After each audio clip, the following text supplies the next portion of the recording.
Hi friends, welcome to Hessey world. ఎంతో టేస్టీగా ఉండే పనసపిక్కల కర్రీ రెసిపీ అండి. ఇందులో అయితే చాలా పోషకాలు ఉంటాయండి. సో వీటిని తినడం వల్ల మనకి ఆరోగ్యం బాగుంటుందండి. సో మీరు కూడా ట్రై చేయండి ఫ్రెండ్స్. ప్రాసెస్ని స్టార్ట్ చేద్దామండి.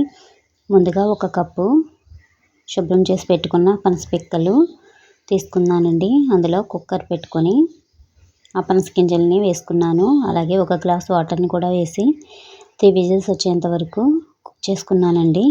చూడండి, ఈ విధంగా ఉడికినాయండి. ఇందులో ఫైబర్ కంటెంట్ కూడా ఎక్కువగా ఉంటుందండి. చూడండి ఫ్రెండ్స్, ఈ విధంగా ఉడికినాయి కదండి. ముందుగా నేను ఆనియన్స్, టమాటో, పచ్చిమిర్చి అండ్ కొంచెం కొత్తిమీర కట్ చేసి పెట్టుకున్నానండి.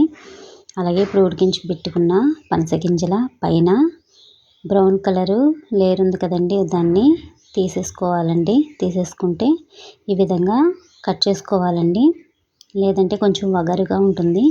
సో దాన్ని పై లేయర్ అనేది రిమూవ్ చేసుకోవాలి మనము.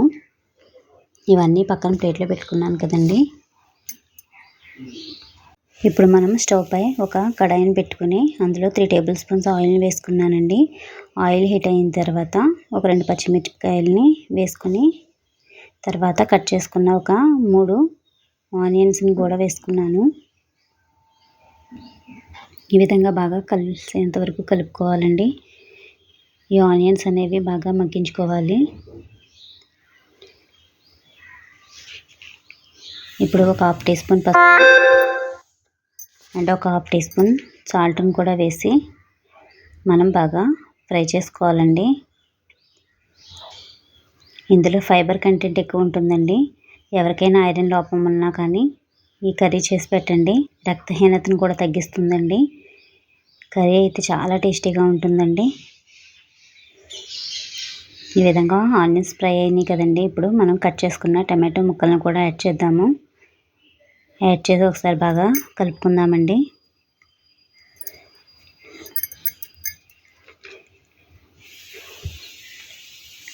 ఈ విధంగా కలుపుకున్నాం కదండి.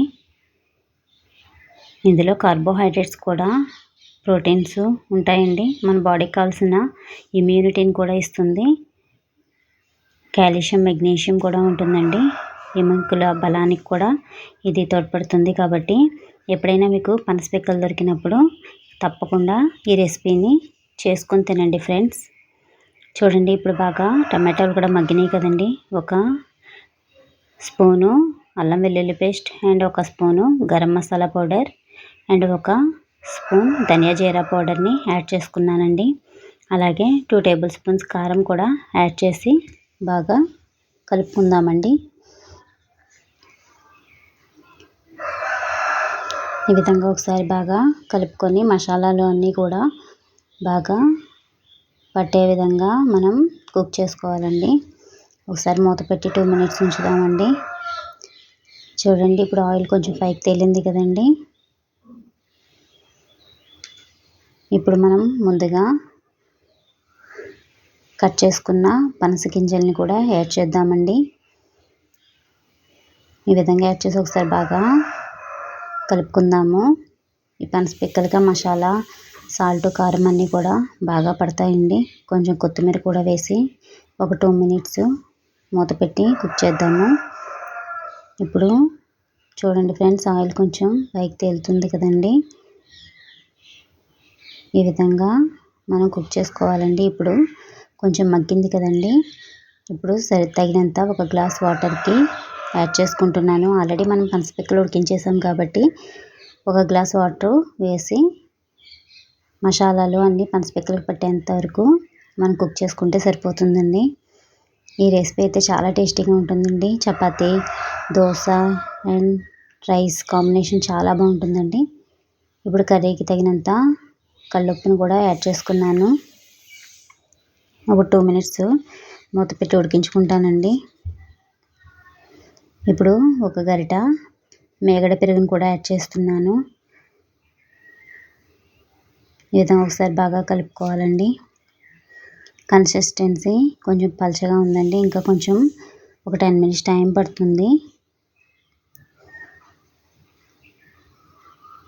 ఇది చెడు కొలెస్ట్రాల్ని కూడా తగ్గిస్తుందండి. కాబట్టి మీకు ఎప్పుడైనా వీలైనప్పుడు ఈ రెసిపీని ట్రై చేయండి ఫ్రెండ్స్. ఇది మన హెల్త్కి కూడా చాలా మేలు చేస్తుంది. ఇప్పుడు ఈ సమ్మర్ సీజన్లో పనసకాయలు అనేవి వస్తాయి ఫ్రెండ్స్. సో పనసకాయలు మీరు తెచ్చుకున్నప్పుడు ఆ ఫ్రూట్ తినేసి పిక్కలు మాత్రం ఈ విధంగా స్టోర్ చేసుకొని ఎప్పుడైనా మీకు వీలు కుదిరినప్పుడు రెసిపీని ట్రై చేయండి.